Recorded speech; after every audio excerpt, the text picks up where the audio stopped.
Сәлем достар, бүгін сіздермен өте күшті шығатын керемет өзімнің авторлық шоколадты сүзбелі десерттің рецептімен бөлісетін боламын. Видеоны соңына дейін көріп, баға берулеріңізді өтінемін. Және де YouTube каналыма жазылуды ұмытпаңыздар. Алдағы уақытта күшті рецепттермен сіздерді қуантатын боламын.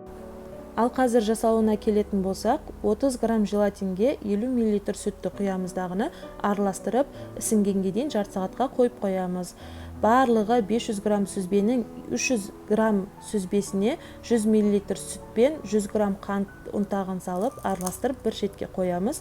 Қалған 200 грамм сүзбеге 100 мл сүт пен 100 грамм қант ұнтағын 50 грамм какаоны салып араластыратын боламыз. Сосын жаңағы ісініп тұрған желатинді алып, микроволновкада ысытып, ерітіп аламыз. Одан кейін осындай сеткадан өткізіп аламыз. Ерімеген қалғандарын алып алуға керек болады. Одан кейін осы желатинді екі сүзбемізге бөліп құйып араластыратын боламыз.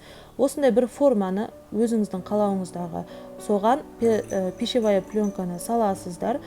Сосын ақ сүзбені құйып, бетіне қалаған печеньелеріңізді тізіп шығасыздар. Осының үстіне шоколадты сүзбені саламыз. Бір келкі қылып тегістеп шығамыз. Осының үстіне де өз қалауларыңыз бойынша печенье немесе басқа заттармен салуларыңызға болады. Мен маршмеллоу салдым.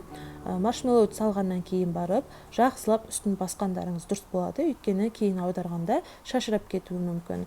Осымен біздің сүзбеміз дайын, өте дәмді болып шығады, сондықтан жасап көрулеріңізге кеңес беремін. Ас болсын, сіздермен болған ерекше келіншек.